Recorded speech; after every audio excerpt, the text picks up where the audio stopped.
예, 안녕하세요. 오늘 그 사회를 맡은 국공신문 원장자 이건호입니다. 오늘 굉장히 더운데 오늘 보니까는 그 많은 분들이 참석을 해주셨네요. 아무래도 징비록 하니까 이제 관심이 많은 것 같아요. 오늘 세미나는 발표자 소개와 약 30분간의 그 주제 발표를 갖고요. 이어서 주제 발표에 대한 그 질의응답 그리고 온라인에 접속한 분들끼리 하는 그 자유토론을 갖도록 하겠습니다. 먼저 그 발표자를 간략하게 제가 소개를 해드리겠습니다. 오늘 월간 국방에서 발표해 주실 분은 김경식 접장님이시고요. 김경식 접장님은 육사알토 화랑정 개정 이전인 1990년 육사 생도 국군부 활동을 시작으로 활쏘기에 입문하셨습니다. 1993년도에 육군 소위를 인간하여 현재 정치학 박사로 육군 대령으로 복무 중에 있습니다. 오늘 발표할 주제는 징비록 속에 담긴 활쏘기입니다. 오늘 발표를 통해서 징비록 속의 그 활쏘기 역사적인 의미와 중요성을 좀 되짚어 볼 수 있는 귀중한 시간이 될 것이라 생각됩니다. 김경식 접장님을 큰 박수로 맞이해 주시기 바랍니다. 예, 제가 뭐 지난번에 육사에 갔다가 그 김기훈 교수님과 이렇게 얘기 나누면서 징비록 얘기 했더니 징비록에 할 얘기가 있었다고 말씀드리니까 한번 발표해 보라고 하셔서 이렇게 그냥 어떻게 하다 보니까 이렇게 궁방에 발표하게 됐습니다. 저한테 영광이고 또 여기에 우리 궁방 회원은 아니지만 제 육사 후배하고 그 김상 교수랑 같이 수벽치기라는 무술을 하시는 우리 그 같이 무예를 하는 분들이 국궁에 관심 있는 분들 같이 참여하고 계십니다. 참고로 말씀드립니다. 일단 징비록은 제가 이것 때문에 다시 한번 쭉 읽어봤는데요.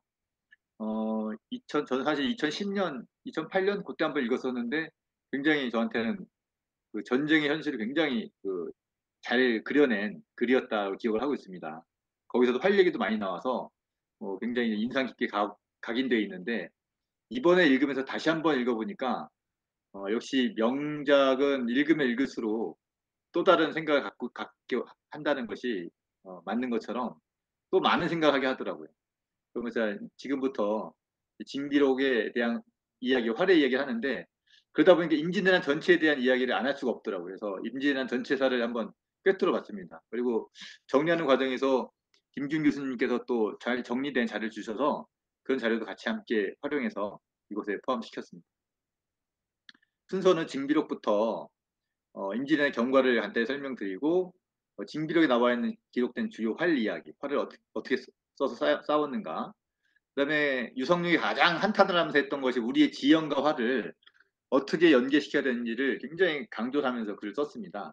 이 부분하고 그다음에 여러 가지 이제 기타 마무리해서 또 김기윤 교수님께서 이제 옛날 육사 학예 그 박물관 학예지에 실렸던 조선의 그 활 관련된 논문이 있었습니다. 거기에 관련된 논문들과 플러스해서 제가 좀 그 다음 이어지는 그 병자호란하고 임진왜란 사이에 우리의 한국군이 아니 당시 조선군이 만주에서 싸운 전투가 있습니다. 이 부분을 좀 설명드리면서 이 회의를 그 발표를 하겠습니다. 보시는 건 징비록이시고요. 네. 징비록은 유성룡이 당시에 이제 제가 여기 하다 보니까 류자로 쓰기도 하고 유자로 썼는데 정상적인 매체는 리을자에서 류성룡이 맞는 것 같습니다. 이게 많은 자료에 그렇게 돼 있어서 나중에 그, 감안하시면 보겠습니다.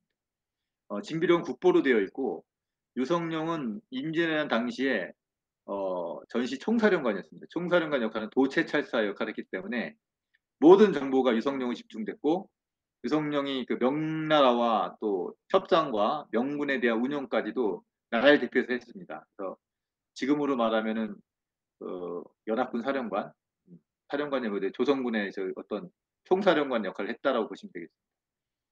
최초 16권 7책으로 간행됐고 16권분과 2권본이 있는데 제가 지금 본 것은 주로 2권본입니다. 뭐 내용이 없는 건 아니고 두 권으로 나누고 노쿠잡기라고 해서 그 뒤에 한 것이 합쳐져서 그 이제 세 파트로 되어 있는 책이 징비록인데 그 책을 좀 그 인용해서 작성했습니다. 노쿠잡기에 이제 유성룡이 한 강조한 말이 이거였습니다. 전투에서는 세 가지가 중요한 게 있는데 지형을 얻는 것이며 병사도 훈련시키는 것이며 예리한 무기를 갖추는 것이다. 요 개념에 의해서 항상 나중에 되면은 징비록에서 모든 일을 평가하고 있습니다. 임진왜란 경과를 설명드리겠습니다. 요것은 이제 그림에 보이시는 것은 동래부 순절도로 부산 이제 바로 함락되고 나서 바로 동래성이 함락되는데 그때 전투를 그린 건데 좀 해상도가 낮긴 한데 굉장히 유명하고 저 그림에 보시면은 이쪽에 보시면은 도망가는 사람이 이각일 겁니다. 그래서 이게 도망가는 사람이 있고 여기서 순절을 하고 있는 장수의 모습이 있고 또 여기서 그 한패를 던지면서 그 일본이 길을 빌려달라고 하니까 뭐 절대 못 보여준다. 그래서 역사의 시간적 흐름을 담고 있는 그림입니다. 한번 나중에 보시면 이 전투하는 그 왜군들의 그 전투 모습과 우리 아군들의 이 전투 장면들도 같이 보실 수가 있습니다. 군사전략 면에서는 그 전에 진관 체제라는 것을 조선군은 운영을 했는데 이것은 이제 그 지역마다 그 병력 자원을 통해서 요 그 위협에 대비하는 것이었습니다. 그런데 이제 이 진관 체제를 자전자수라고 했는데 이게 문제점이 이게 지역마다 하다 보니까 대규모적이 침범했을 때 동시에 많은 병력 투입할 수 없는 제한상이 발생했습니다. 그때 이제 을묘해변이라고 해서 임진을 발생하기 전에 한 20년 전쯤에 을묘해변이 있었는데 그때 이러한 문제를 겪고 나서 이 진관 체제에 좀 문제가 있다. 그래서 그 다음으로 바뀌었던 게 계승방략 체제라고 해서 그런 대규모 정력을 이제 보유하기 위해서 각 읍의 수령이 군사를 이끌고 지정된 방어 지역으로 도착하면 중앙에서 경장이라고 그래가지고 중앙에서 장수가 파견돼서 전투를 수행하는 개념입니다. 뭐 보시면 알겠지만은 사실 말이 어렵죠. 이게 훈련을 같이 안 한 사람들이 모여서 싸운다는 게 쉬운 것도 아니고 이게 이제 장점으로 본다면 군사력 한 번에 동원할 수 있긴 하지만 이게 후방지에 병력이 없어서 한 번 돌파당하면 그 다음에 막을 예비가 없어진 단점이 있습니다. 사실 이런 것이 임진왜란 때 현실화가 됐습니다. 임진왜란 초기에는 이제 이 초기 작전을 92년 4월부터 1593년 4월까지 보고 있는데 그 가장 먼저 부산이 이제 함락당하고 그 다음에 이제 뒤에 나오지만 이제 그 상주 전투가 있습니다. 상주 전투가 끝나고 4월 28일 그러니까 4월 저기 23일인가 그 부산에 도착을 합니다. 4월 28일이니까 5일 뒤에 이제 탕금대 전투에서 일본군이 승리하면서 아까 말씀드린 그런 문제점이 발생하죠. 이제 요 기병과 담병인데 여기서 굉장히 그 지형적으로 말이 안 되는 전략을 선택했는데 요 뒤에서 말씀드리겠습니다. 그것 때문에 이제 바로 선조는 한성을 버리고 평양과 의지로 올라가게 되고 그다음에 그 명나라군의 파병을 요청합니다. 다행히 그때 관군이 수군이 활약하고 또 의병이 봉기하고 가장 결정적으로 일본군이 전라도 공략을 실패하고 이 바다의 제해권을 이순신 장군이 막아냄으로써 적이 더 이상 전진 못하게 되는 상황이 됩니다. 그다음 사실 이제 임진왜란 그 1년이 가장 치열했고 그 다음부터 94년 5월부터 96년 12월까지니까 4, 5, 6, 한 3년 남짓은 강화기입니다. 그래서 계속 그, 예, 그 일본군은 외성을 이쪽 남쪽 쪽에다 구축하고 여기서 강화를 하는데 그때 굉장히 이제 소설도 보고 영화도 보면 여기 많이 나오는데 이 일본의 생각하고 명나라 생각이 완전히 달랐어요. 그 안에서 이제 뭐 그 심유경하고 그 고신 유키나와 그 서소행장이 서로 이제 자기 정치적 입지에서 대화를 서로 다르게 주고받았는지 일본은 조선의 영토를 받겠다는 건데 명나라는 일본을 조공무역 허락하는 수준으로 생각하고 있다 보니까 그 이제 당연히 결렬이 되는 거죠. 그렇게 되면서 요 시기에 그 왜군은 다시 이제 요 시기 지나고 나면 정유재단으로 넘어가게 됩니다. 정유재단이 본격 시작될 때가 그 칠천량 해전이 시작되는데 이때 조선의 수군이 괴멸당하면서 그때부터 이제 전라도까지 위협에 직면하게 됩니다. 다행히 명나해전에서 승리하고 어, 남원까지 뺏겼지만 직선전투에서 또 승리함으로써 다시 호남을 지켜내면서 정의재단을 잘 막아내게 됩니다. 그리고 아시다시피 노량해전을 통해서 일본군의 이제 최종 철수를 그 이후에 하게 됩니다. 요게 이제 징비록에 기록된 활로 설명하기 전에 이제 이번에 중간중간 전투가 나올 건데 이게 사실 중요하게 제가 사실 임진왜란사에서 중요한 전투를 본 전투 중에 하나가 또 이치 전투입니다. 근데 사실 그 이치 전투 잘 모르시더라고요. 잘 모릅니다. 구인들도 잘 모릅니다. 그래서 이거는 제가 가면서 설명을 좀 드리겠습니다.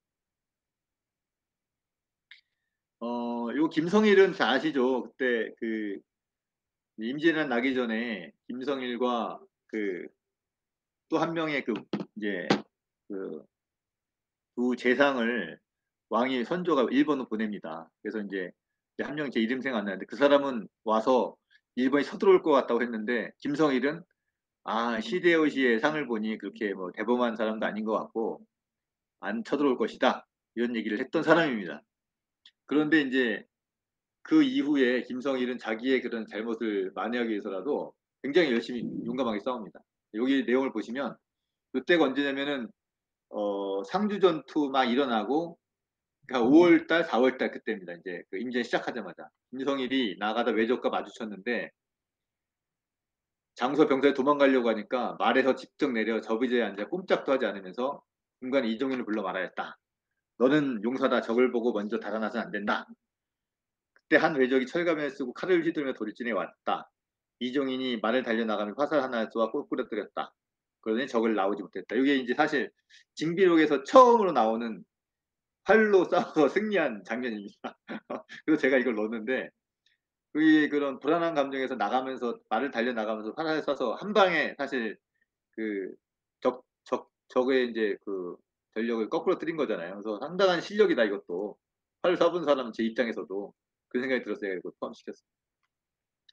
근데 이제 이 상주 전투가 4월 24일 날 그 일본군이 들어온 다음에 25일, 26일 날 이제 이게 이루어지는데 상주에 이제 재승방략으로 상주에 이일이라는 그 장수입니다. 그 조정에서 이 장수가 내려가고 상주에 가서 이제 사람 모아서 이제 싸우려고 했던 거예요.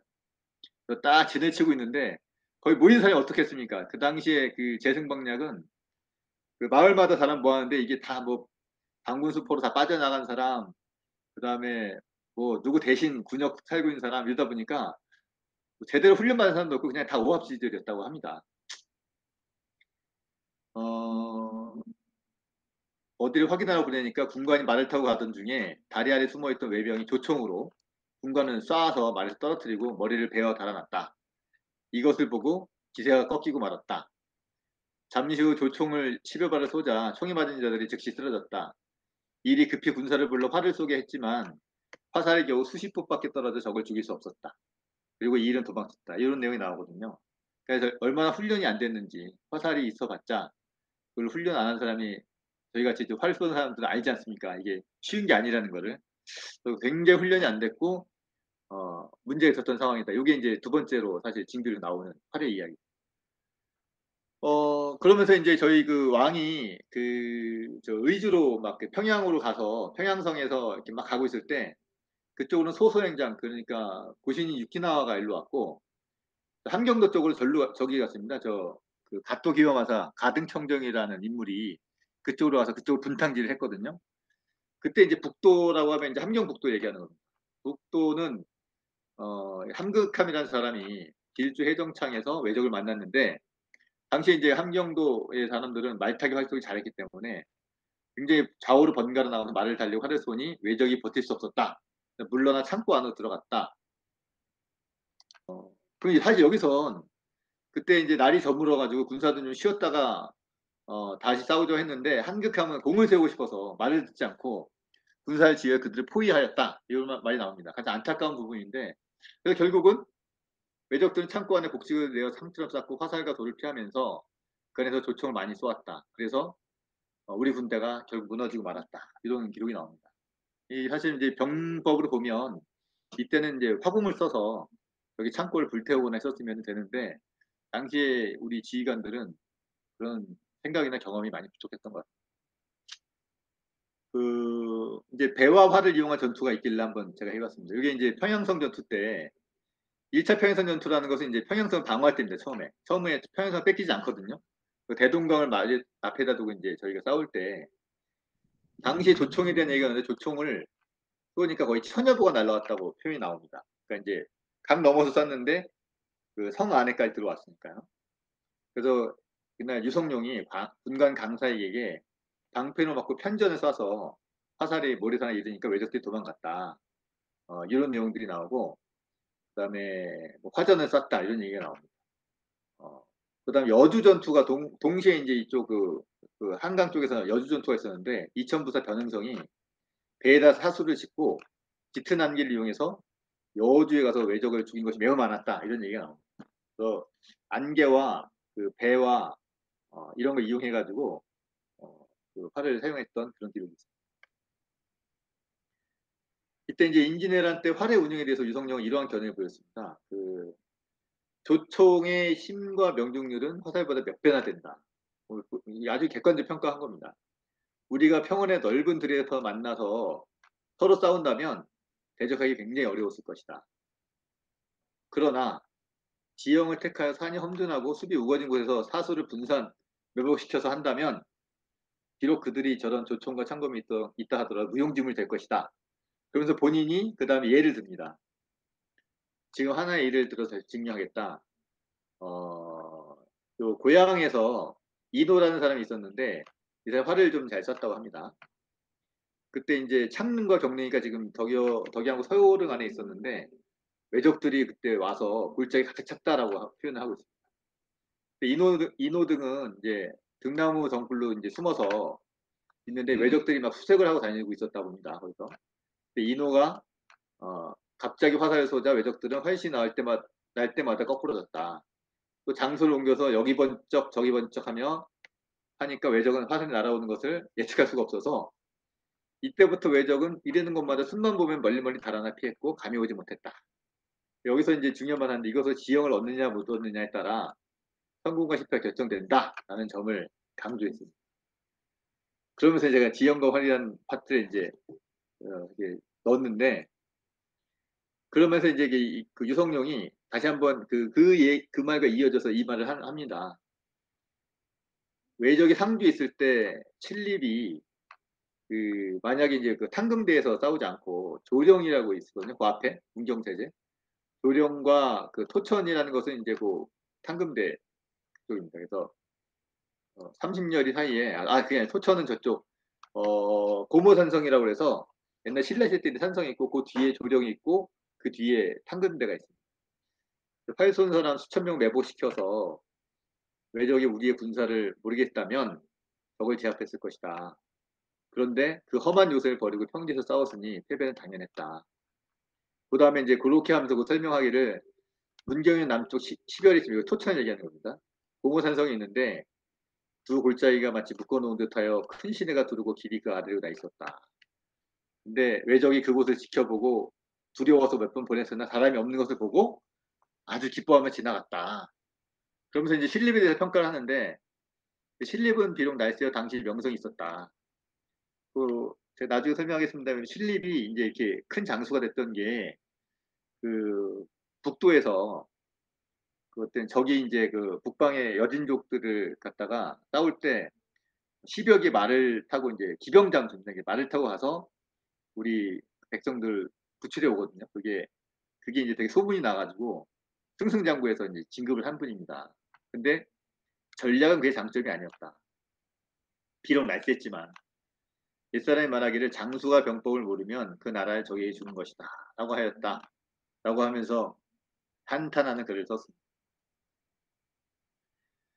그 활장애물 지형을 통합해서 운영한 사례를 이렇게 보면 굉장히 우리가 성공적으로 한 게 많습니다. 행주대첩이 그 하나의 예인데요. 행주대첩은 그게 이거 보고 나서 제가 한번 가보려고 합니다. 그냥 밑으로만 다녔거든요. 한번 올라가서 지형을 하려면 한번 제대로 보려고 합니다. 그래서 되게 가팔랐다고 하더라고요. 거기 목책을 세웠다고 합니다. 그래서 목책을 다 세워놓고 그 화살 빗발처럼 아래에 쏘니까 외적들이 계속 번갈아 진격했지만 모두 패하였다. 라는 말이 나옵니다. 그다음에 이제 웅치 전투가 나오는데 이제 웅치하고 이치 이 두 가지 전투는 임진왜란 초기에 그 외적이 전라도로 들어오는 길을 막아버리는 굉장히 중요한 전투입니다. 여기 막 이제 목책을 세워가지고 차내기를 가로로 끊어버렸다. 이게 나옵니다. 그래서 이제 목책을 아마 1선, 2선, 3선 이렇게 막았던 것 같은데 하루 종일 크게 싸웠더니 쏘아 죽인 적병이 셀 수 없을 정도 많았다. 그러나 이제 마침내 저물무렵 화살이 다 떨어지자 외적이 공격을 했고 결국 그 정담과 변은경이라는 두 사람이 전사하면서 군대가 괴멸되고 말았다. 사실 웅치 전투는 결국은 패합니다. 근데 패했는데 전주로 거의 넘어가 전주거든요. 이제 전주로 가다가 안도건에서 다시 이봉남이라는 사람하고 동북현감 황진이라는 사람이 다시 적퇴시킵니다. 그래서 금산 다시 돌아갑니다. 그래서 굉장히 그 전라도를 지킨 첫 번째 전투가 되고요. 이치 전투가 다시 이제 그 외장이 또 대군을 출동시켜서 이치를 침범하는데 이치와 웅치는 제가 좀 이따 지도로 보여드리겠습니다. 여기서 이제 황진 장군이 또 나옵니다. 황진을 종료해요. 그 재를 점거해서 크게 싸웠다. 적이 낭떠러지를 타고 기어오르자 황진이 나무를 의지하여 총탄을 막으며 활을 쏘았는데 쏘는 대로 맞지 않는 것이 없었다. 그래서 이 황진 장군의 이 그 무예가 굉장히 많이 나옵니다. 활을 굉장히 잘 썼던 사람으로 나옵니다. 외적들은 조선의 3대 전투를 이끌 때 이치의 전투를 첫째로 쳤다라는 얘기가 있고 이후 황진 장군은 수원선 정투에서도 공을 세우고 죽산산성에도 공을 세우면서 충청도 병마사가 됩니다. 그런데 이제 93년 6월에 그러니까 1년 뒤죠. 제2차 진성 전투 때 충청도 병마사임에도 불구하고 진주성으로 들어가서 결국 수성장 역할을 하다가 결국 사망합니다. 전사하십니다. 그 호남을 지킨 5대 전투가 이제 아까 쭉 보신 여기 보시면 제가 여기 체크한 데가 여기가 곰티제라고 해서 여기가 웅치입니다. 웅치. 그다음에 여기가 이치. 요 안에 그 운장산이 있고 뒤에 대둔산이 있고 해가지고 사실상 전라도 이 넘어가려면은 전주로 가려면은 이쪽 이 두 길밖에 없습니다. 그러니까 요 두 길을 막았던 것이고 또 이쪽으로 전라도를 안 들어가려면은 이쪽 진주를 해가지고 이렇게 해서 남원으로 들어가야 됩니다. 그러면은 이 진주를 통과했는데 진주에서 막았지 않습니까? 진주성 전투에서 2차 진주성 전투. 그래서 사실상은 웅치, 이치, 2차 전순 전투를 했기 때문에 이 전라도로 가는 적을 막을 수 있었던 겁니다. 그리고 가장 중요한 또 이 견내량에서 한산도에서 한산 대첩이 있었기 때문에 막았던 것이고 그 다음에 마지막으로 2차 진주성 전투가 있었는데 그때는 우리가 패하지만 일본군도 타격을 어마어마하게 입습니다. 10만 명이 공격을 해서 우리 진주성이 6만 명이 다 몰살 당하는데요. 저기 3만 5천 명이 사상된 것도 일본군 기록이 나온다고 합니다. 그래서 일본군은 더 이상 진격을 할 수 없는 상황이었어요. 우리 군만으로 지켜서 한 성을 따는데 그래서 그 다음에 여기서 소강 상태로 해서 이제 강화 기간이 이어지게 됩니다. 예, 마무리하겠습니다. 이게 지형과 적을 고려하지 않아 실패한 전투. 이게 기타에 제가 왜 넣냐면 이걸 그 징비로 보다 보니까 이 수많은 전사에서 나오는 실패들이 다 반복된다는 겁니다. 그 탕금대 전투는 제가 여기가 탕금대거든요. 이게 충주성이고 여기가 이제 충주성이고 여기가 탕금대에서 전투를 했는데 여기가 조정이지 않습니까? 누구나 봐도 뭐 지형을 좀 아는 사람이라면 조정에서 싸워야 되는데 이렇게 됐던 이유는 제 추측이 이건데 그 신립이 자기가 기병으로 승리했던 그 전과 그걸로 해서 본인은 대장군까지 올라갔거든요. 그러한 경험이 굉장히 요소가 작용했지 않는가 생각을 합니다. 유성룡도 그러한 뉘앙스로 글을 썼고요. 그, 그 경험이 그 대사를 그르치는 차례? 그렇게 봤습니다. 두 번째 2차 평양선 전투는 요건 이제 생략하겠습니다. 왜냐면 2차 평양선 전투는 그 명나라 이여성이 오기 전에 한 장수가 평양성 들어갔는데 똑같이 기병으로 들어갑니다. 저기 북문이 뭐 서문인가가 비어 있다고 했는데 거기 기병 타고 들어갔다가 곳곳에 있는 그 적의 조총에 맞아서 많이 몰살을 당합니다. 그래서 1차 명나라 전투가 패배하는 거거든요. 역시 이게 기병이 가야지 말할 때 기병이 간 똑같은 일본과 같은 사례였어요. 그 다음에 3번이 이제 벽제관 전투인데요. 이 벽제관 전투는 뭐냐면 그 이여성이 평양성을 탈취하지 않습니까? 그때까지만 굉장히 의기양양했습니다. 자기가 다 몰고 와서 하겠노라 했는데 벽제관에서 자기 전투 3,000명에서 상당수를 잃어버립니다. 일본군한테. 그다음부터는 이효성은 싸우지 않습니다. 그래서 싸우는 척만 하고 안 하고 결국 우리나라 백성들은 죽어났습니다. 근데 벽제관 전투가 벽제는 그 진짜 벽제입니다. 저 우리 한양 여기 서울이 있으면 이 벽제가 있고 뭐 아시는 분 알겠죠. 여기 이제 광개토회관 1군단 사령부가 있고 있는데 그 파주에 있거든요. 여기가 산길이에요, 산길. 그리고 이쪽이 그 능선이 크게 발달되어 있습니다. 이렇게 능선이. 여기서 벽제관에서 전투가 이루어지는데 기병 3,000명 끌고 이여성이 끌고 갑니다. 앞으로. 적이 있다는 걸 알면서도. 근데 적은 굉장히 보병들이니까 긴 칼을 가지고 이 산에서 나와서 산에서 기병과 기병은 아시다시피 뭐 활도 있겠지만 이 명나라 기병 활 잘 쏘는 기병도 아니고 그 단검으로 달려가면서 때리는 거였거든요. 근데 달려갈 공간도 없고 근데 사방에서 긴 칼을 든 사람하고 짧은 칼을 든 사람이 붙었으니 그 기록에 보면은 일본군이 칼을 한번 휘두를 때마다 말과 사람이 베어져서 그 자리에서 죽어갈 뿐이었다라고 나옵니다. 그러니까 역시 이것도 기병을 아마 이여성도 기병으로 승부를 걸었던 장소였던 것 같습니다. 근데 지형을 제대로 고려 안 하고 갔던 그 대표적인 또 예가 돼서 결국 이걸로 인해서 임진왜란이 상당히 오랫동안 이제 지속이 됩니다. 빨리 끝낼 수 있음에도 불구하고. 칠천량 해전은 뭐 더 잘 아시겠습니다만은 이게 이쪽이 이제 칠천량이면은 이 거제도가 있으면 이쪽이 그 견내량 한산도가 있었던 데입니다. 이쪽이. 그래서 가지 말아야 되는데 갔죠. 이 당시에는 그 이순신 장군이 할 때는 어떻게 달랐냐면 여기 외성들이 다 있었습니다. 외성들이 다 있고 이제 다 왜군 지역입니다. 다 외성들이 있기 때문에 우리의 그 진로가 다 보이고 쉴 데가 어디 쉴 데가 없습니다. 쉴 데가. 그러니까 나중에 여기서 싸우다 힘들어서 물을 마시러 갔는데 적군들이 너무 힘드니까 여기서 가독도에서 400명이 몰살당합니다. 그리고 나서 와서 또 먹을 게 없으니까 일로 와서 여기서 쉬다가 여기서 다시 최천량에서 그 조선 수군이 다 괴멸당하는 건데 이것은 굉장히 적의 위치와 지형은 연결되는 거니까 역시 지형이죠. 우리가 갈 수 없는 지형은 가지 말았어야 되는 거죠. 남원성 전투인데 이 남원성 전투는 또 저기죠. 그 2차 정유재난 때 우리 그 호남이 뚫리는 전투가 되는데 이 남원성 전투에서는 이 역시 명나라 장수였습니다. 명나라 장수 양호 양 이름이 정확히 기억이 안 나는데 그 전투에서 남원성이 이렇게 있었습니다. 남원성이. 교련산성을 여기다 그려놓은 이유는 굉장히 이제 천의 요새였거든요. 일로 가자고 했는데 이 그 조명연합군의 장수였던 그, 그 양장군이 자기가 이 역시 기병 장수입니다. 그래서 적이 오면 자기가 기병을 몰고 나가서 해자 같은 여기 해자가 있잖아요. 해자는 물로 이렇게 이제 성을 둘러싸고 있는데 해자를 막 저기 메우려고 하거나 그러면 자기가 기병을 데리고 나가서 공격을 하겠다. 그래서 이런 식으로 했는데 일본군은 그런 틈을 안 줬습니다. 그냥 바로 해자에다가 집더미를 싸가지고 메워버리고 바로 올라와서 쳐들어왔거든요. 결국 다 전멸합니다.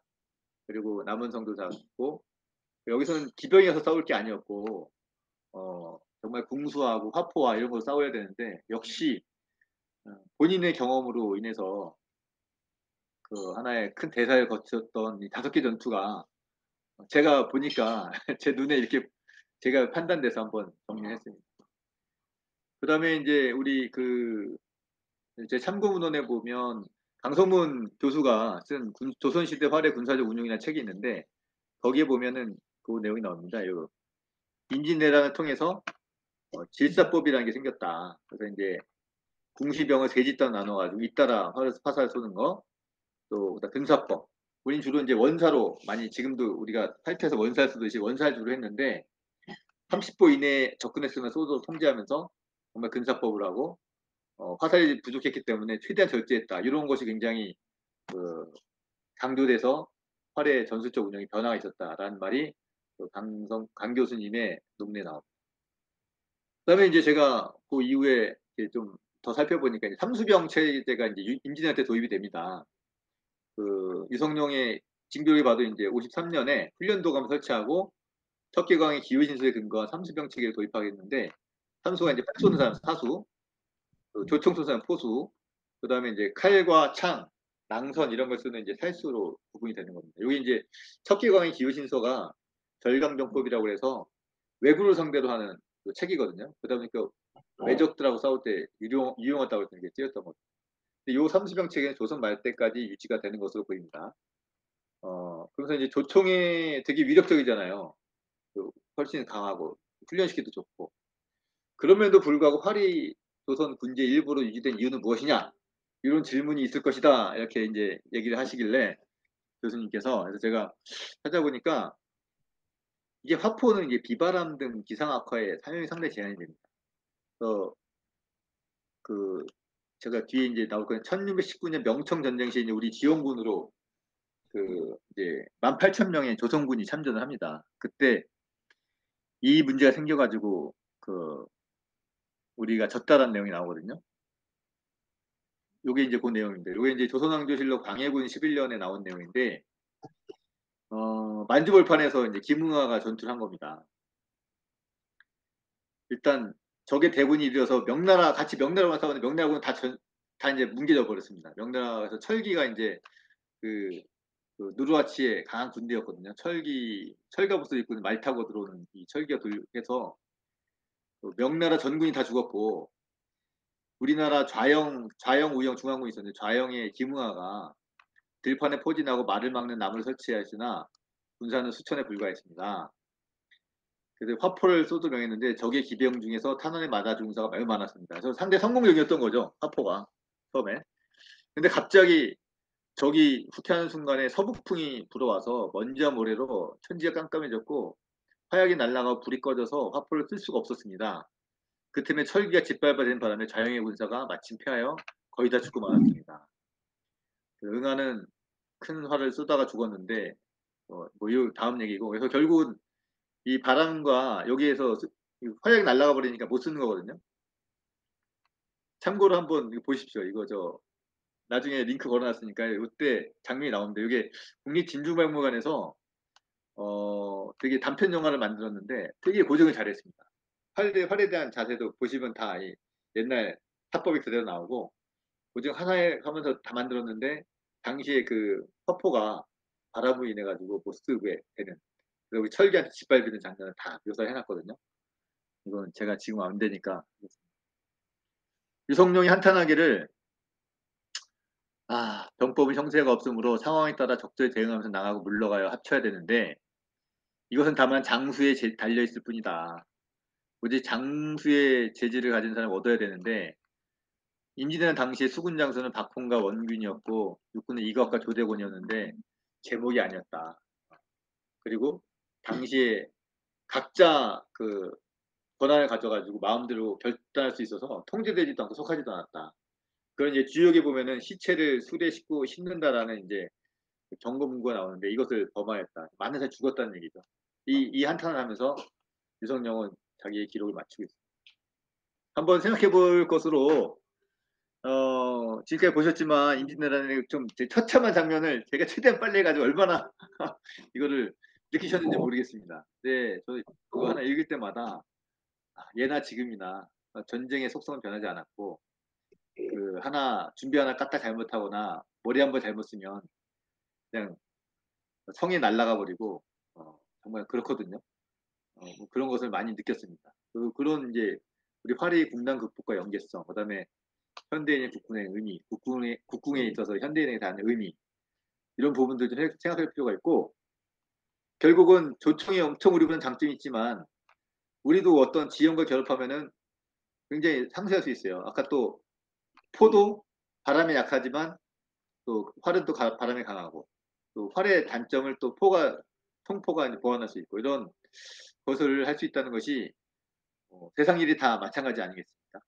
어떤 일이든 군사 일이든 뭐 회사 일이든 이런 부분에 교훈을 가질 수 있지 않을까 하면서 제 그 참고 문헌은 참고하시면 되고 이렇게 마쳤습니다.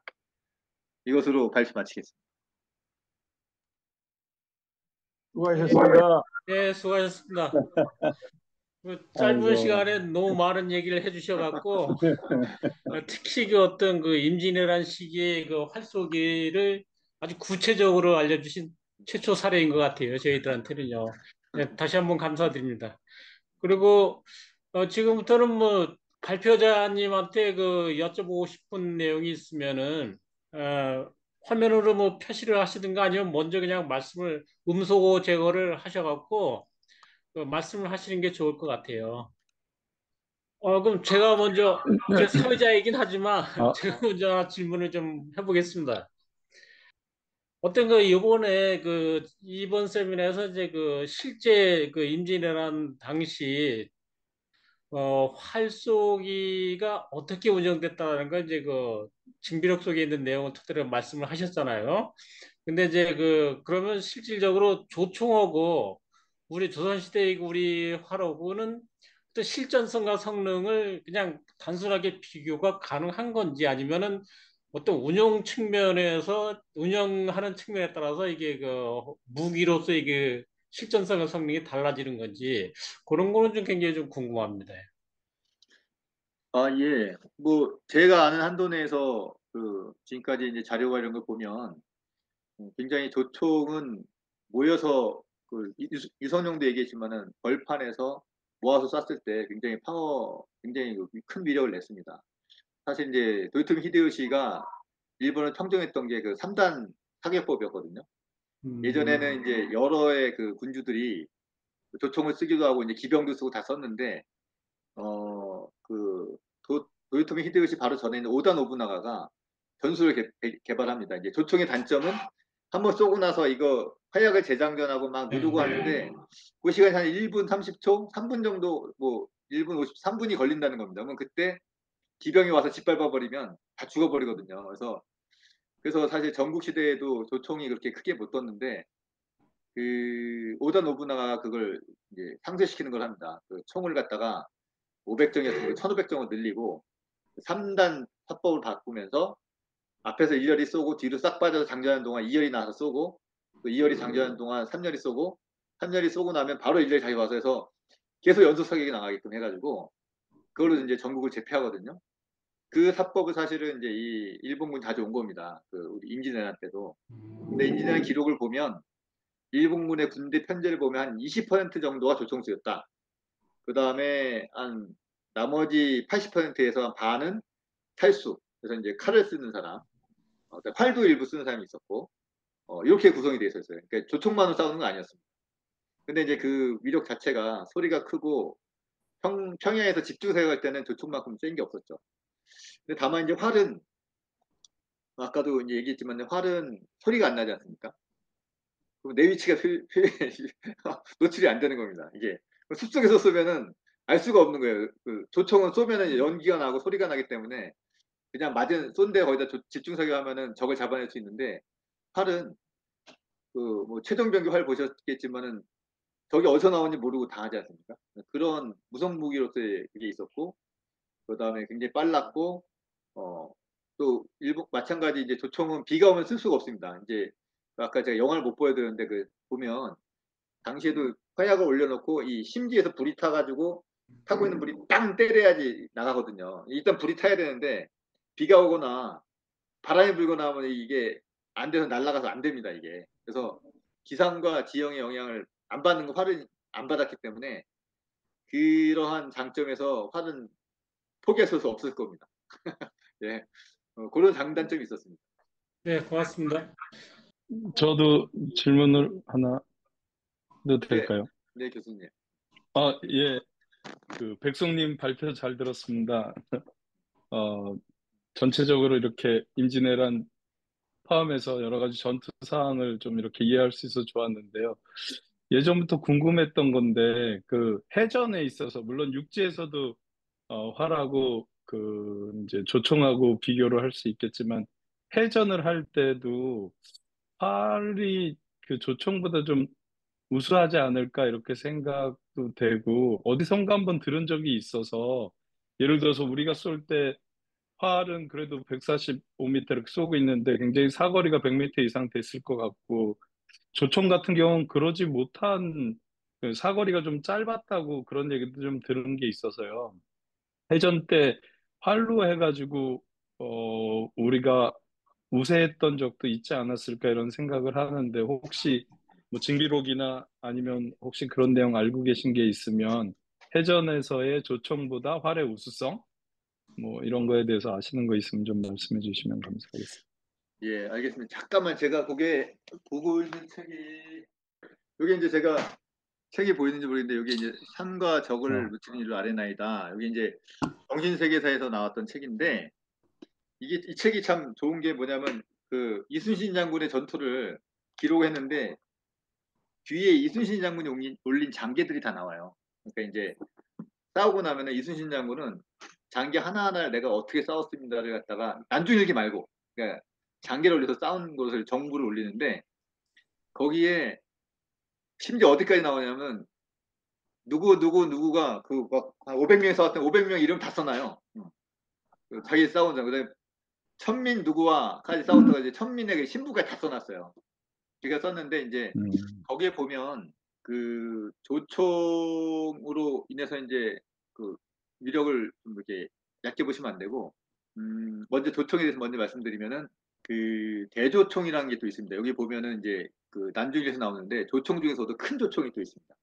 이 큰 조총은 어떤 얘기까지 나오냐면 여기다가 그러니까 어쩌면 대포 수준인데 정확도는 조총만큼 나가면서 위력은 대포만 했다 뭐 이런 얘기 나오거든요. 대조총이 나오는데 그 정발 장군이 부산성 전투에서 전사하거든요. 그 이순신 장군의 오른팔이었습니다. 아, 정발이 아니라 정훈, 예, 정훈이라는 그 이제 지휘관이 전사하는데 대조총의 위력이 나오면서 그 기록한 걸 보면은 나무방패 3개를 뚫고 쌀 3섬을 뚫고 그 정훈 장군 갑오를 뚫고 박혔다라고 나옵니다. 그래서 어마어마했던 거죠. 그래서 네. 근데 적도 그렇게 대조총을 많이 쓰지 못했던 것 같아요. 그래서 그런 걸 있었으면 벌써 이순신 장군도 쉽게 그걸 하진 못했을 텐데 다만 그 조총도 우리가 50m라고 유효사거리를 얘기하고 활은 140m 얘기하지만 그건 아닌 것 같고 아까 이제 그 징비록에 보시면은 대동강에서 쏜 조총이 그 강을 넘어서 천보를 날라왔다고 나오거든요. 그러니까 실제로 이제 50m라는 것은 강한 갑옷을 뚫을 수 있는 거리인 것 같고 근데 거기 그 징표로 나옵니다. 천불 날라왔으나 맞았으나 거리가 멀어서 크게 상처 입은 사람은 없었다. 이 나오는데 거리는 그만큼 날라갔던 거예요. 그러니까 50m라는 건 아주 강한 미국을 가질 거고 실제로는 100m, 200m 활보다도 더 먼 거리로 더 살상을 입힐 수 있었을 겁니다. 이제 그 갑옷을 입지 않은 사람이라면. 근데 이제 여기서 내용을 보면 어떤 내용이 나오냐면 그 처음에 이제 한산 대첩하기 전에 이순신 장군이 배를 타고 그 이제 장사진을 해가지고 저기 어제 율포해전부터 해서 장사진 이제 뱀처럼 쫙 들어가는 겁니다. 뱀처럼 들어가면서 저 이제 막 분탕질하고 있는 적들을 배를 가가지고 한 방 때리고 오고 한 방 때리고 오면서 우리 배가 계속 가면서 한마디로 계속 연타를 날리는 거예요.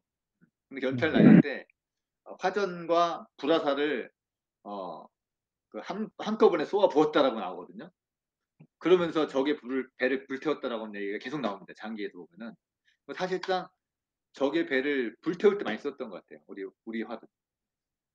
그리고 이제 제가 이거 하다 보니까 좀 더 공부하다 보니까 이제 이게 그 저기까지 가더라고요. 조선왕조실록에 이때 뭐 저 뭐야 삼수병 체계, 화포 체계 이런 거 막 보다 보니까 그 세종 때부터 이제 화포를 어떻게 만들었다가 쭉 나오는데 거기 보면은 화포 안에다가 여러 가지의 아주 작은 그 탄을 놔서 한 번에 쏴가지고 이제 산탄화. 산탄을 시켰다 이게 나옵니다. 이게 세종 때부터 나오더라고요. 그래서 이게 저는 이제 그 영화 왜 명량 보면은 그 조란탄을 채워라면 나오지 않습니까? 마지막에 막 그 적이 베개에 접근하니까 대포에다가 엄청난 탄이 확 나가는 거. 그래서 이게 상상인 줄 알았는데 사실상 비슷한 게 있었고 그래서 주로 적의 불을 태웁니다. 그래서 적의 불을 태워버리고 적의 배를 태워가지고 적을 경멸시키는 것으로 주로 했었습니다. 그래서 화살은 그렇게 여기 해전에서 뭐 멀리 나가서 조총보다 더 위력이 썼다 이런 얘기는 없습니다. 없고 다만 화살과 화살 혼자 싸운 건 없고 화전이라고 하니까 대포를 통해서 같이 썼던 것 같습니다. 그렇게 해가지고 적의 죄를 불살라버렸다는 얘기가 굉장히 많이 나옵니다. 장기에서는. 음, 예, 이상입니다. 네, 감사합니다. 네. 또 다른 분 뭐 말씀해 주시죠. 예, 제가 그 신기록을 사실은 이번에 처음 읽어봤습니다. 어떤 책이라는 것은 대략 알고 있었는데 세미나를 들어보려고 지금 시간이 나서 조금 읽어봤는데요. 아까 그 발표하신 말씀 중에 조총하고 활의 그 위력이나 사거리에 대해서 궁금하신 점을 이렇게 질문해 주셨고 저도 들었는데 사실 신기록을 읽다 보니까 조총이 그 임진왜란 발발하기 2년 전에 몇 년 전부터 일본에서 적극적으로 통신사 파견을 요청을 했었잖아요. 그래가지고 이제 결국에는 이제 1590년도 3월 달에 정사 황윤기라고 부사 윤석일이 이제 일본으로 임진왜란 발발 2년 전에 가서 그 이듬해 1월 달에 다시 돌아오게 되는데 그때 이제 그 통신사 파견을 요구를 지속적으로 하면서 일본인 그 대표단 그 사신들이 와가지고 바쳤던 게 품목 중에 하나가 조총이 있더라고요. 그래서 조총하고 창하고 뭐 공작새 이런 것을 바쳤는데 그때 그 우리나라에서는 최초로 그 조총을 가지게 된 계기라고 이렇게 얘기를 합니다. 신기록에서는 제가 그런 기록을 다른 기록을 보지 못했는데 조총하고 우리 활하고 이제 그 서로의 장단점이나 뭐 기후나 지형을 이용하거나 소리가 하는 무기 또는 최대한 은폐할 수 있는 무기 어, 각자의 장단점이 있는 무기 같은데요. 물론 이제 그 가장 치열하게 싸웠던 시기가 1592년부터 3년까지 한 1년 동안인데 그 사이에 서로 이제 조선이 굉장히 열세에 있기도 했지만 승리를 거둔 전투들이 꽤 많잖아요. 근데 그 전쟁을 하다 보면 직원 이기건 간에 전리품이라는 게 있을 건데 서로의 이제 그 왜군에서의 조청이나 그다음에 왜군 입장에서 보면 우리 활의 우수성을 서로 이제 알게 됐을 거고 그런 전리품을 획득해서 그것을 실제로 사용한 사례가 있는지 궁금합니다. 그 뭐 제가 이제 이게 보다 보니까 그 정도까지 이제 디테일한 자료는 못 봤는데 한번 검색을 해보겠습니다. 나중에 제가 조선왕조 실록을 잊으면 나올 수도 있는데 다만 요런 기록은 나옵니다. 그 1593년에 훈련도감을 설치했다. 그래서 총포를 포술 양성했다. 예, 그래서 분명히 이제 상식적으로 봤을 때 그 당시 전쟁 난통에서 지금도 무슨 우리가 뭐 하나 만들려면 모든 그 서플라이 체인이 가동돼야 되지 않습니까?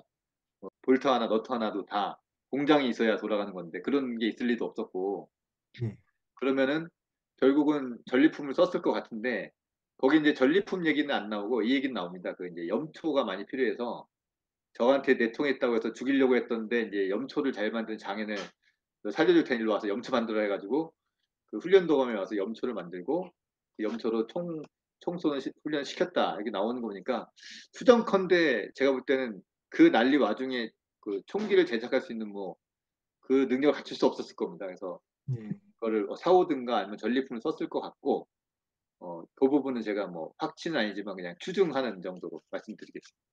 이상입니다. 네, 알겠습니다. 제가 한 가지 좀 여쭤도 되겠습니까? 예, 말씀하시죠. 예, 저는 양희선입니다.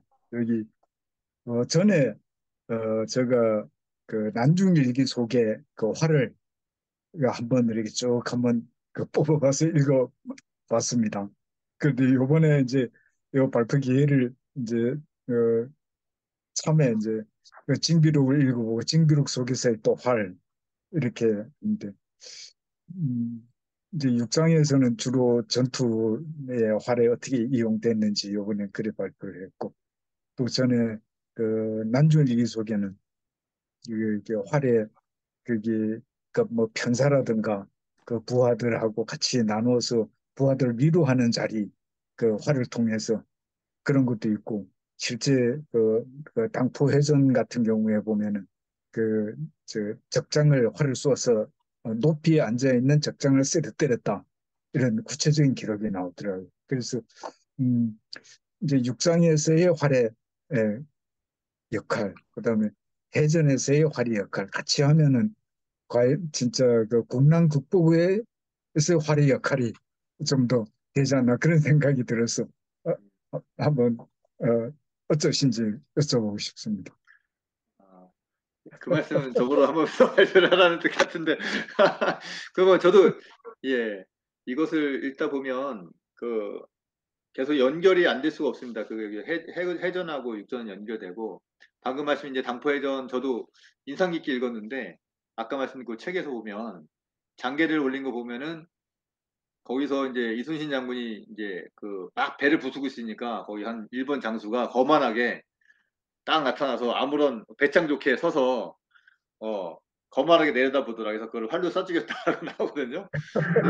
그래서 나중에 그 장수 갖고 있는 그 부채를 뺏어 보니 그 부채가 그 태압이 누구냐면 도요토미 히데요시입니다. 태압이 하사한 그런 부채를 갖고 있었다 해가지고 그게 전리품으로 이제 오는 그 장면이 있습니다. 그래서 말씀하신 대로 국난 극복이 아까 제가 이제 마무리 뒀던 것처럼 해전과 육전에서 활이 없었으면 뭐 칼로라도 막았는지 모르겠는데 어마어마하게 힘든 전투였을 것이고 그나마 네, 우리가 그렇게 또뭐 제가 보면은 곳곳에서 막 사람을 모아서 모으면 거기 또 활 쏘는 사람들이 있습니다. 그러니까 아까 같이 이치전투, 웅치전투도 다 의병들인데 의병들이 모였는데 갑자기 저희 뭐활 쏘는 사람들이 하루 이틀에 이게 활 능력이 생기지 않는 게 아닌데 거기서 막 적을 싸울 수 있는 수십 명의 그 활 잘 쏘는 사람이 있다 이렇게 이런 기록이 나오는 거 보면 일단 전 국민이 대다수가 활을 쐈다.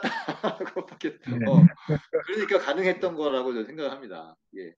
조총은 사실은 이제 조총의 가장 큰 또 장점은 갖다 놓고 한 명을 잡아놓고 하루면 훈련시키면 되거든요. 얘는 하루 이틀만 훈련시키면 바로 명중할 수가 있는데 이 활은 1년, 2년 갖고도 어렵지 않습니까? 예, 네, 훈련되지 않아요. 네. 저 동의합니다. 그런 게 근데 저보다 또 다른 사람이 할 수 있도록 그렇게 해주십시오. 예, 감사합니다. 네, 예, 감사합니다. 김경식 접장님, 그 한 가지 제가 또 여쭤보고 싶은 게 있는데요. 네, 징비록을 작성하고 나서 이게 바로 이게 수기 작성이잖아요. 네. 수기 작성인데 이게 그 조선 그 당시 그 정부에서 인지를 언제 했는지 모르겠지만은 이 징비록의 내용이 어떤 그 반영이 됐나요? 정책에? 그 정책의 반영까지는 제가 뭐 추적할 수는 그러기엔 너무 시간이 좀 짧았고 다만 이제 제가 징비록을 읽으면서 약간 의아한 점은 하나 있었습니다. 그 아까 제가 얘기했듯이 이제 그 이치와 웅치 전투가 굉장히 중요한 전투인데 징비록에 보면 웅치 전투 얘기는 나오고 이치 전투 얘기는 안 나옵니다. 그리고 이 사실 이 징비록이라는 것이 전란에 있었던 자료를 가지고 나중에 낙향해서 유성룡이 낙향한 다음에 이제 집필을 한 거거든요. 네. 네, 그래서 저는 그러면 이제 저는 이제 그 웅치 이치 전투의 내용을 이제 다른 사람들을 이렇게 기록을 보면서 봤는데 징비록이 없길래 그럼 이게 진짜 그 기록대 잘못됐나 해서 제가 조선왕조 실록을 좀 찾아봤습니다.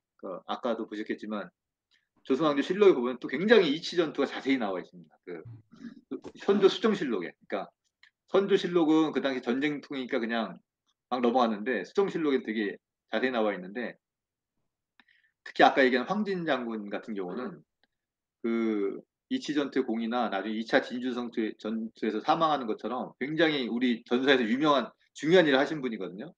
근데 이렇게 아는 사람도 별로 없고 사실 김시민 목사는 알아도 그 1차 전투 때 김시민은 알아도 2차 전투 때 그 수성했던 황진은 잘 모르지 않습니까?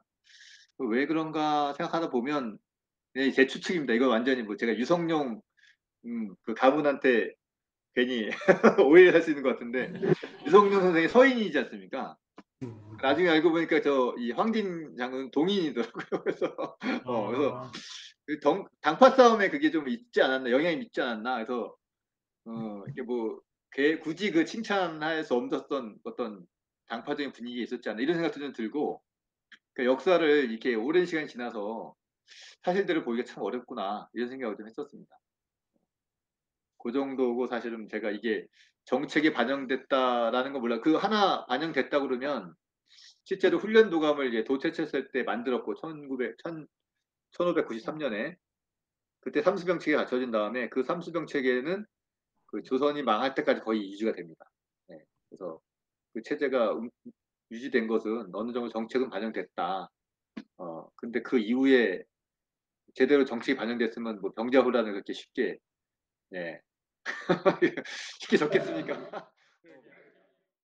이제 병자호란 이야기를 하면 너무 할 얘기 많아서 예, 멈추겠습니다. 지금. 예, 알겠습니다. 저도 한 말씀 드려도 될까요? 예, 말씀하십시오. 예, 저기 아까 이제 정유재란 때가 되겠죠. 2차 진주성 싸움하고 남원성 전투가 있었고 그 뒤에 아까 이치, 웅치 그 전투가 있는 걸로 그렇게 이야기를 해주셨잖아요. 근데 네, 실질적으로 남원선 전투 이후에 정유재란 때 부안까지 왜구가 진출하는 흔적이 있거든요. 부안에도 그 호벌치 전투가 있었고 그 남원에서 이렇게 부안까지 진출했다는 거는 부안이 굉장한 곡창지대였는데 부안까지 진출했는데 그 호벌치라는 데가 곰소에서 상서 쪽으로 넘어오는 그 중간 고갯길이거든요.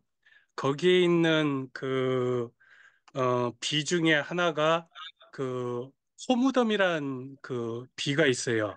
그러니까 그 부안 전투에서 잘 나간 그 소를 일본으로 반출을 해갔는데 그거를 발견을 해서 스님께서 그때 일본에 가서 반환 운동을 해가지고 반환을 받아서 그 일부가 이제 호벌치에 안장된 걸로 알고 있거든요. 그래서 어 2차 정유재란 때 호남이 지켜진 것이 맞느냐 거기에 대한 것을 조금은 감안을 해야 될 것 같아요. 음, 부안 음, 같은 경우는 거의 서해안 쪽에 가까운데 서해안까지 진출을 했다는 것이 기록상에는 나타나는 걸로 보여집니다. 네, 예, 예. 그러니까 부안도 어떻게 보면은 예전에 보면은 그 활해고장이라고 할 정도로 그 화살을 만들던 군사적으로 본다라면 화살의 산지였거든요. 국가에서 신우대를 어, 정책적으로 조성한 지역이 부안에 있거든요. 그러니까 화살을 제공을 하던 그런 지역이었기 때문에 무기적인 측면에서는 부안도 그 군수물자 군수물자의 조달처라고 봐야 되겠죠. 그러니까 남원 거쳐서 일부 왜구는 부안 쪽으로 넘어온 걸로 보여지고 나머지는 그 이치, 웅치 그쪽으로 아마 진출을 하지 않았을까 하는 생각이 듭니다. 예, 간단하게 생각이 나서 말씀드려 봅니다. 예. 예, 또 예. 좀 정리를 좀 제가 워낙 빨리 확 지나가다 보니까 그 1차, 2차랑 약간 제가 정확히 설명을 못 드린 부분인데 이제 요거는 정리하고 넘어가겠습니다. 그 아까 이제 웅치 전투, 이치 전투, 2차 진순 전투는 다 1992년부터 93년까지 임진왜란 때 호남을 방어한 전투입니다. 한산도 전투까지. 그 다음에 이제 그 정유재란이 났을 때는 그때는 이제 저게 바로 정유재란이 1597년부터 시작이 되는데 시작이 어디서 시작되냐면 칠천량 해전부터 시작이 됩니다. 그전에 다른 것도 있지만 칠천량 해전에서 우리 해군이 딱 무너지면서 그 전라도로 가는 게 다 뚫려버렸어요.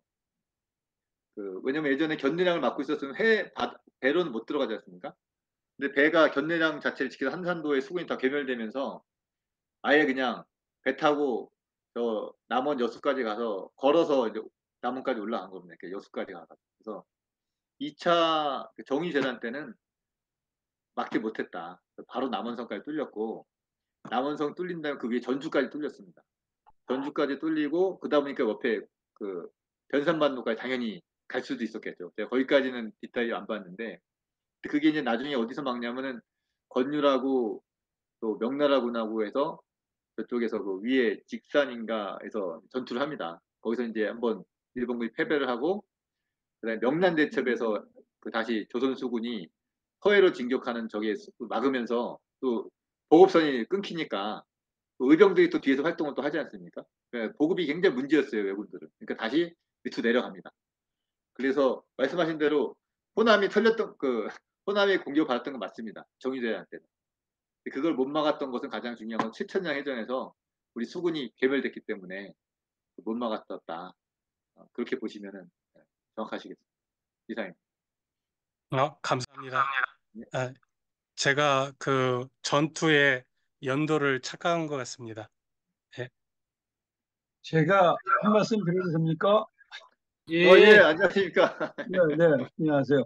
아, 제가 저도 그전에 다른 책들을 많이 봤거든요. 아까 이제 여기 백성님께서 하신 거를 부가 제가 하나 좀 설명을 해드렸으면 해서 조금 이제 말씀을 드려볼게요. 이제 아까 그 말씀하신 그 적들이 전리품을 가지고서 이제 사용했다는 게 이제 그 적들이 보통 남이 무기는 이제 칼이나 창 같은 건 그저 우리 동래성 해자에서 발견된 거 보면 적들이 뭐라 그럴까 우리가 쓰던 무기들은 다 묻어버렸더라고요. 칼과 창과 활과 화살을. 그리고 자기들이 이제 일본 화살촉은 딱 하나가 나왔어요. 그 보면 적들이 그 당시만 해도 우리 무기를 쓰질 않았다고 봤는데 제가 어디 기록에서 봤는데 부산포 해전에서 부산 쳐들어가니까 그들이 벌써 그들도 저걸 쐈다고 그러죠. 편전을 쐈다고 그래요. 그들도 편전을 배워가지고 편전과 편전 화살을 가지고 쐈다고 제가 그 기록을 봤어요. 이게 그러니까 전리품이라는 게 그들도 이제 편전의 위력을 알고 쐈다는 거죠. 멀리 또 보낼 수 있으니까. 근데 그거를 틀림없이 제가 부산포 해전에 들어갔을 때 육지에서 적들이 뭐 모든 화력을 쏟아서 쏘더라는 내용을 제가 본 기억이 있고요. 또 뭐냐면 또 하나는 그 활과 조청의 이제 대결에서는 물론 조청이 굉장히 강하잖아요. 그렇죠. 근데 아까 말씀드린 대로 그 비바람이 올 때는 비바람이 미칠 때는 조총을 쏠 수가 없는데 그 제가 아는 또 그전에 한 그 기록의 책에서는 어떤 걸 보았냐면 사냥꾼들이 그러니까 사냥꾼들이 내려오면서 전법이 바뀌었다고 그러는 말이 내가 보았거든요. 그래서 사냥꾼 한 사람이 충청도 경상도 어디에선가 혼자서 숲에서 아까처럼 적과 싸워가지고 37명 정도의 외적을 살상을 했다고 그래요. 옮겨 다니면서. 그래가지고 이 사람이 벼슬을 받은 기록이 있더라고요. 예. 이게 뭐라 그럴까. 물론 조청이 사거리가 좋고 위력이 좋지만 아까 말씀처럼 숲에는 적들이 아주 그 이후로는 숲 근처에는 적들이 가지 않았다고 그래요. 어디서 화살이 날아올지 모르고 그다음에 이게 쏘는 사람이 바보가 아닌 이상 사냥꾼 같은 경우는 주로 직사를 쏘거든요. 왜 화살을 아껴야 되기 때문에 내가 쏠 거리가 되면 확실할 때 30보고 20보고 40보고 확실할 때 쏘기 때문에 움직이면서 숲의 나무 사이로 다니면서 덤불 사이에서 쏠 때는 조청도 당해낼 수가 없다. 그런 걸 강조하더라고요. 그 책에서도.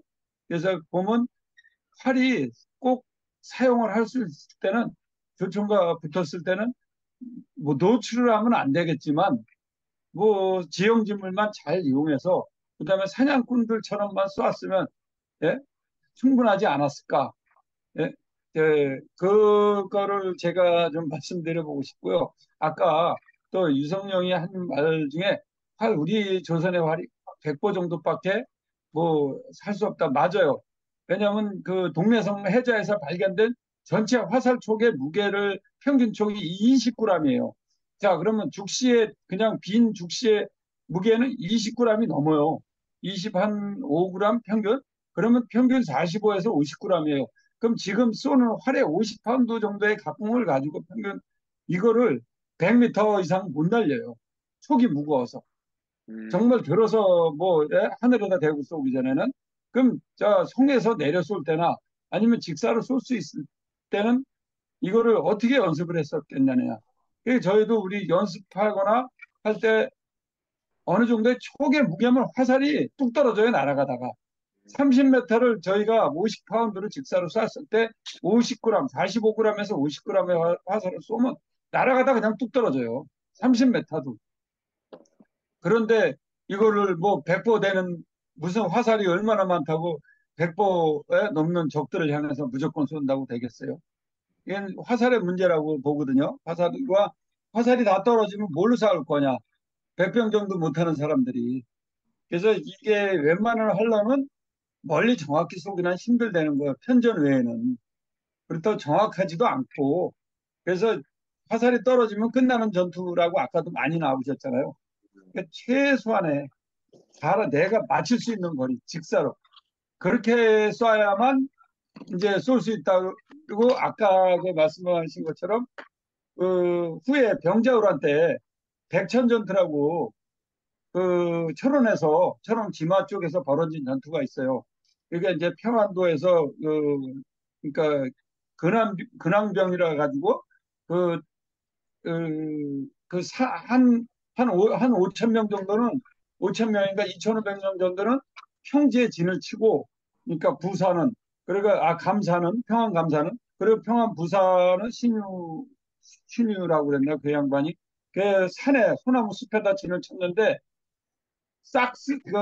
그러니까 청해 기병이 야발 때, 그러니까 청태종을 내부 석관해가지고 한 5천 명 정도가 처음에 쓸을 때 평지에 지는 친 그 우리 조선군은 조총을 가지고 있어도 그냥 싹 쓸어버렸대요. 그냥 달리면서 그냥 활을 쏘면서 창칼로 휘둘러 버려서 싹 전멸을 시키고 그 다음에 들어오는데 이제 소나무 언덕에 조선병 예?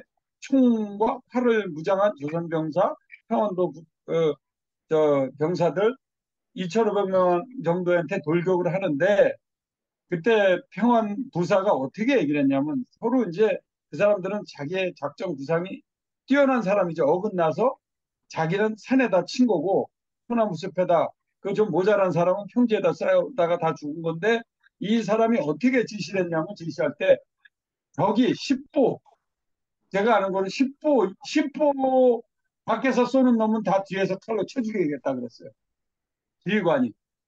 저기 10보 정도 왔을 때 쏴라. 활을 쏘든 총을 쏘든 기병이 들어왔을 때 그럼 얼마나 쌀벌었겠어요. 바짝 들어왔을 때 내가 지금 그냥 코앞에 10m 정도의 10보 뭐 15m 정도 들어왔을 때 그걸 쏘게끔 했거든요. 그래서 이겼어요. 그래가지고 한 3천 명의 청나라 기병을 물리치고 그 밤에 후퇴를 했다고 그래요. 근데 그 청나라 기병에 죽은 때 청태종 내부도 죽었다고 그랬어요. 야발 때라고. 그 뭐냐면 이제 그 내용이 그러한데 그러니까 싸울 때 그러니까 총알과 화살을 아끼고 명화 정확도를 요하기 위해서 10m, 10보 정도의 거리를 뒤에서 지휘관이 칼 들고 10보 외에게 미리 겁나서 한 사람이 쏘면 막 50보고 100보에서 미리 겁이 나서 쏘면 다 쏠 거 아니에요. 예? 시작이. 그러니까 칼을 들고 서슬퍼렇게 칼을 들고 뒤에서 10보 이내에서 쳐주기 쏘지 않으면 다 뒤에서 예? 참사를 시키겠다. 그러니까 병사들도 겁이 나서 10보 이내에서 총과 화살을 쏴서 이겼다는 거죠.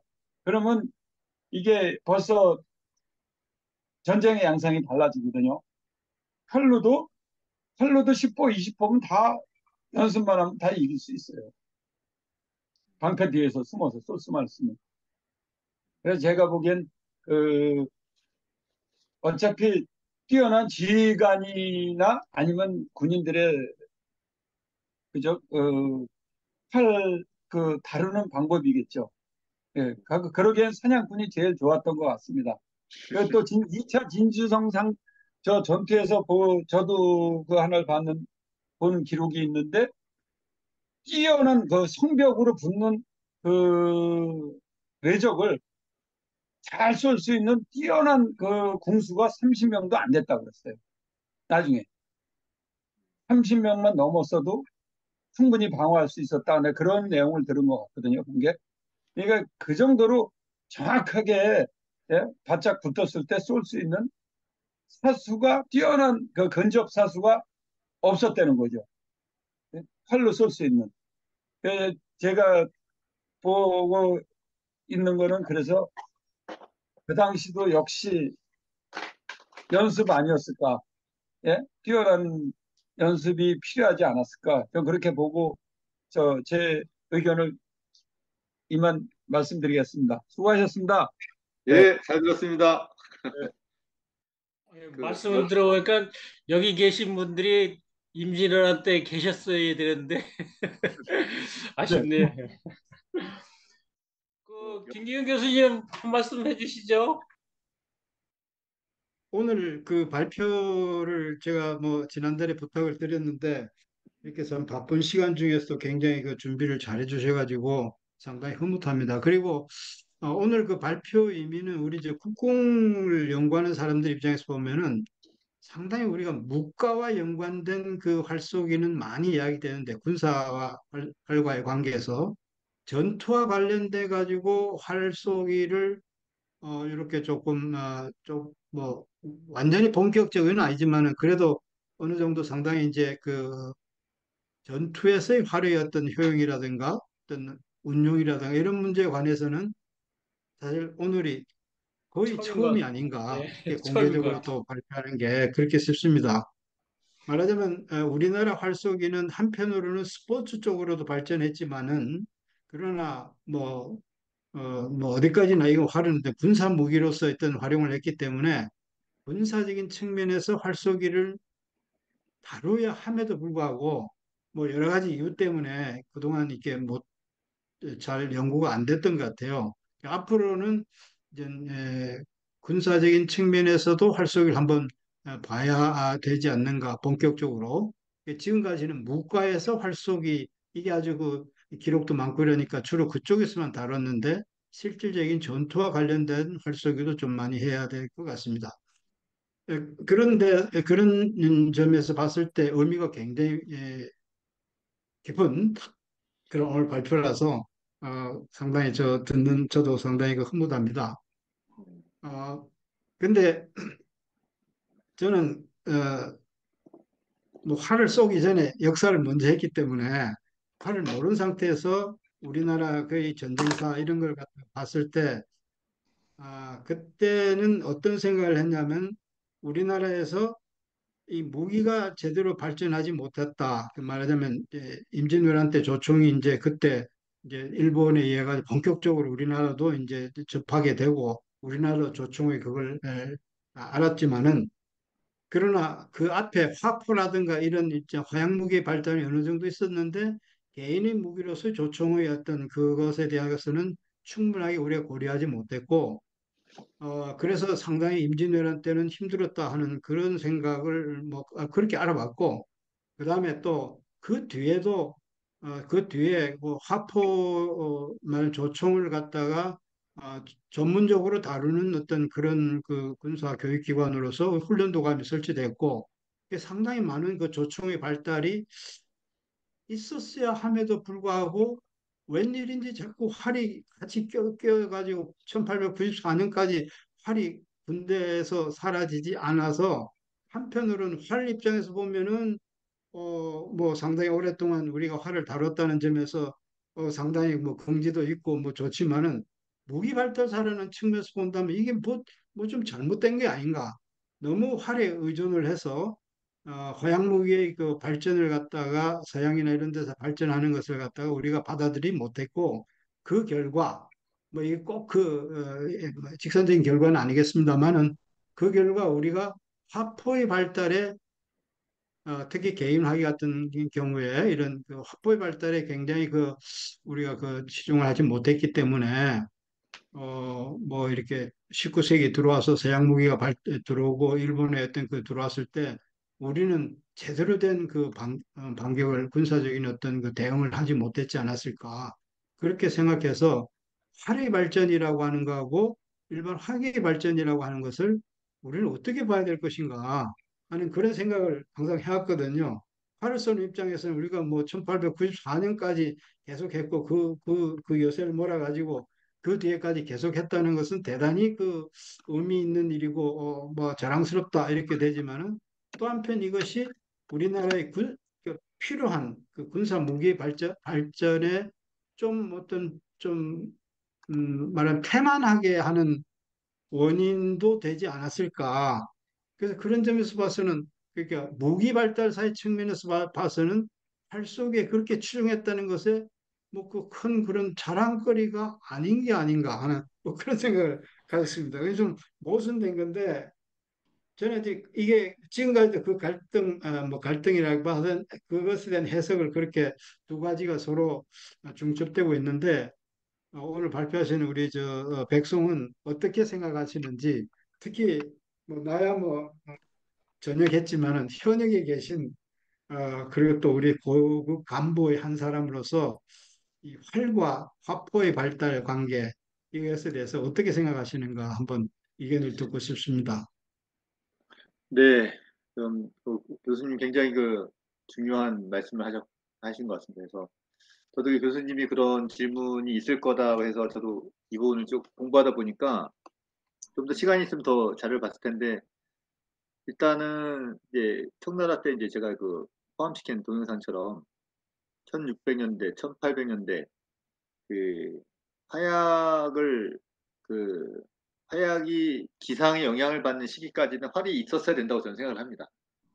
그 시기가 이제 1812년, 1800년대 초가 되면은 유럽에서는 이제 나폴레옹 전투가 시작되면서 다 총기로 싸우지 않습니까? 그 총기 자체가 비가 온다고 못 쏘는 총이 아니었거든요. 그걸 보면은 화약 단정식도 훨씬 더 간편이고, 그때 이미 보면 1800년대 초에 우리 군에 이제 그런 총기가 있다고 했으면 활은 없어지는 게 맞습니다. 제가 볼 때는. 왜냐하면 활의 가장 큰 장점은 기상에 극복을 할 수 있었고, 총포의 가장 큰 단점은 당시 화승총의 가장 점은 불화자이기 때문에 비가 오거나 바람이 불면 못 쏜다는 거였기 때문에 그게 이제 보안 요소로 전 봤습니다. 그래서 그런데 이제 그것을 상쇄할 수 있는 총기가 들어왔다면 분명히 없어졌어야 함에도 불구하고 안 됐다는 것은 말씀하신 대로 저희 군사 제도와 무기체계 발달 이 시스템에서 큰 문제가 있었다. 조선에. 더 역설하면 사실 1800년대 1800년 나폴레옹 전투 시작될 때 저희는 우리 조선은 정조 임금이 막 붕어를 했을 때입니다. 1800년. 사실은 정조 임금이 사실 전 세계 정보를 많이 수집하는 분이셨거든요. 저는 정조의 서거가 우리나라의 사실 발달을 막지 않았나 생각합니다. 그때만 좀 계셨으면 그때 뭐 모든 전 세계 책을 수집해다가 연구하시는 분이고 본인 직접 책도 쓰시는 분이었기 때문에 그런 서양의 발달을 갖다 우리 접목시키려 노력했었을 것 같습니다. 근데 그게 이제 없어지고 그러한 노력이 감쇄되고 세도 정치 시작되면서 한마디로 발전을 못했다라는 생각을 합니다. 그래서 저도 그 시기는 저희가 놓친 100년이 있습니다. 그 놓친 100년 때문에 우리가 나라를 뺏긴 건데 거기에 정치가 분명히 정치 제도와 세도 정치와 그런 문제가 있었다고 좀 보고 있습니다. 다만 이제 이번에 징비록을 보면서 제가 느낀 것은 총과 조총과 활의 장단점을 상세해가면서 이제 유성룡이 설명하는 걸 보면서 이게 현대 전장에서도 굉장히 적용이 가능하다. 예를 들면 지금은 이제 드론으로 싸우고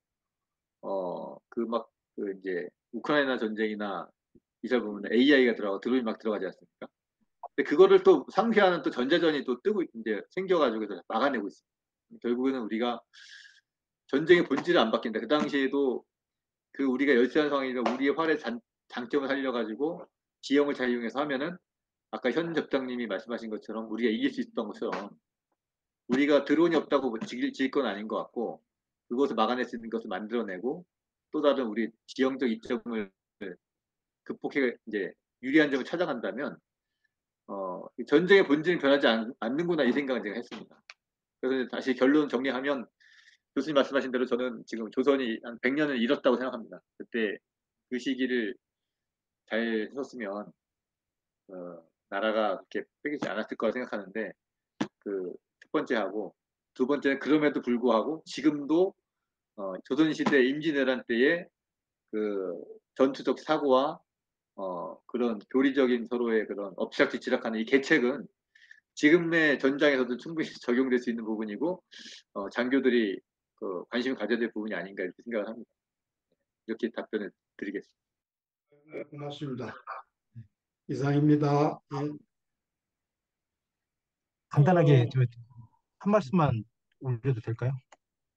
예, 예, 그 말씀 잘 들었는데요. 임진왜란 아니 저기 정유재란까지 끝나고 저희 그 국과 시험 과목에 학석이도 있었지만 교총 과목이 뭐 정유재란 끝나고 바로 도입되었는지는 모르겠는데 민조 때에 1600년대 초반에 교총이 그 훈련도감 시치 과목에 포함이 돼 있었습니다. 그래서 그 군의 무기라고 해서 또 화성총에 그 단점이 있다고 해서 조선에서 완전히 버렸던 것은 아니고 계속 꾸준히 이어왔는데 왜 활쏘기가 가보게요? 그때까지 꾸준히 이어왔는가 이 문제는 그런 시각에서 좀 봐야 되지 않나 이런 생각을 해봅니다. 임진왜란이나 정유재란을 거치고 나서 조총이라는 무기의 위력이나 장점을 분명히 그 조사에서도 인지하고 그 훈련도감이나 인재를 양성을 한 건 사실이기 때문에 이걸 완전히 도외시했다고 볼 수는 없을 것 같습니다. 제가 조금 이야기를 해도 되겠습니까? 뭐 저도 우리나라가 저 뭐냐 조총이라든가 이런 화기에 무관심했다는 것이 아니고 활이라고 하는 것에 너무 좀 의존을 하다 보니까 어떤 의미에서는 그래서 아까 저 우선 그 아까 무과 이야기하셨는데 무과의 일부 조총 과목이 들어간 적은 있고 사실 뭐그 나중에 그 저 뭐냐 아 그 우리 경국대전이라든가 그 뒤에 나오는 그 속대전 이런 데다가 포함이 되잖아요. 그렇지만은 실질적으로 무과 시험을 볼 때 뭐 유협전하고 뭐 합격해가지고 해가지고 뭐 망과니 뭐 등등 해가지고 상당히 실질적으로는 조총을 가지고 할 때 방포라고 하더라고요. 그 방포의 그 케이스가 그 화살 쏘는 그런 사고라든가 이런 거에 비하면은 굉장히 그 저 뭐냐 프로테지가 약화됐다. 이제 그런 이야기를 우선 이제 말씀드리고 조총이 무시된 거는 아닌데 근데 활쏘기가 너무 세게 나가기 때문에 말하자면 활이 많이 없더라면은 그런 쪽으로 많이 갔을 것이 좀 너무 활이 너무 좀 예컨대 용이했다, 쉬웠다. 그리고 또 뭐 어떤 다른 어떤 이유에 의해 가지고 활쏘기를 갖다가 말하자면 장교들한테 총을 쏠 거냐 활을 쏘냐 할 때는 내가 그 시대 같으면 난 활을 쏘겠다 하겠어요. 멋있잖아요, 활은. 그 총을 엎드려 가지고 이렇게 하는 건 근데 그런 어떤 측면이랄까 뭐 하여튼 여하튼 간에 장교들이 장교 선발 시험에 조총보다는 활쏘기를 갖다 많이 했다는 건 또 사실이잖아요. 그죠? 그래서 이제 그러다 보니까 어떤 우리 정조를 지난번에 우리가 했지만은 정조 임금으로부터 시작해 정조가 뭐 조총 쏘았다는 이야기 어디 있기는 하는 것 같은데 뭐 그렇게 조총에 뭐 깊이 했다는 건 아니잖아요. 위에서부터 임금으로부터 밑에까지 특히 이제 좀 유식층 그런 이런 저 양반층에는 활쏘기라고 하는 것이 전투의 무기임과 동시에 또 뭐 다른 어떤 목적이 있어서 그런지 모르지만 상당히 그게 이제 오랫동안 저속이 됐고 이제 그거는 이제 우리나라 국궁의 특징이라고 우리가 이제 지적할 수가 있죠. 그러나 순수 무기 발달사라고 하는 측면, 군사적인 측면에서 본다면은 이게 그때 활이 어떻게 좀 잘 못 쏴가지고 활이 문제점이 많아서 이 조총을 알게 되고 나서는 조총으로 갔었다면은 오히려 우리나라가 그 뭐 또 이런 또 화약 무기 이런 쪽의 발달을 서양의 어떤 무기 체계를 빨리 받아들이고 하는 어떤 그런 계기가 되지는 않았을까 하는 어떤 그런 뭐 아쉬움이랄까 하여튼 뭐 그런 생각도 해볼 수 있다 하는 것을 오늘 그냥 말씀드린 겁니다. 이 문제는 사실 우리나라 전체의 그 국민들이 다 갖고 있는 관심일지도 몰라요. 왜냐하면 특히 이 요즘 양궁이 세계를 제패하고 이러니까 우리나라 활이 굉장히 참 뭐 역사적으로 뭐 깊었다. 그것과 아울러서 이어지기 때문에 임진왜란 이후에도 우리나라가 활을 갖다 계속 쏘았다는 것을 자랑스럽게 생각하지 아마 그걸 갖다가 뭐 문제가 있다라고 제기를 안 할 거예요. 근데 순군사적인 입장에서 본다면은 조총이 갖고 있는 여러 가지 기술적인 제한점이 있었을 때는 보안 무기로서 활이 필요했지만은 조총 자체가 그 화성총이 점점 발달돼 가지고 나중에 뭐 이렇게 매출학이라든가 이런 식으로 서양처럼 이렇게 발달해 나갈 때 우리가 그것을 일찍부터 받아들인 거하고 그러지 않고 우리는 조총의 그 화성총 단계에서 거의 그 발전하지 못한 거하고 이거는 분명히 무기 발달이라고 하는 측면에서 본다면 우리나라가 뒤처진 거거든요. 신경을 못 썼던 거지. 정조임금은 활쏘기는 굉장히 우리가 성공이지만은 활쏘기 말고 야, 총 저거 제대로 된 그 실질적으로 가장 세계에서 발달된 무기를 우리가 구입해서 이걸 공부해야 된다. 정조임금이 만약 그랬으면 어떻을까 하는 그런 망상도 좀 해봅니다. 예. 시간이 좀 많이 된 것 같은데요. 주제 발표는 여기서 마무리하고 마지막 발표자이신 김경식 국장님 말씀 한 말씀 듣고 마무리는 우리 회장님께서 하도록 하겠습니다. 예, 뭐 준비하느라 사실 저도 처음에 쉽게 말했습니다만 준비하면서 상당히 그 공부를 많이 하게 되고 제가 지금 현업에도 지금 이제 무기체계에 관련된 업무를 하고 있는데 교수님 말씀하신 것처럼 최근에 이제 이거와 연관돼서 이제 구한말에 우리나라가 그 일본의 나라를 뺏기는 그 상황이 어떻게 전개된가 다시 한번 제가 쭉 살펴보고 있습니다. 살펴보고 있는데 더 잘 아시겠습니다만 시작은 나라가 뭐 그 여러 가지 그 전부터 쌓여온 문제가 쌓여 있었던 거지만 결정적인 시작은 이모군란이었습니다.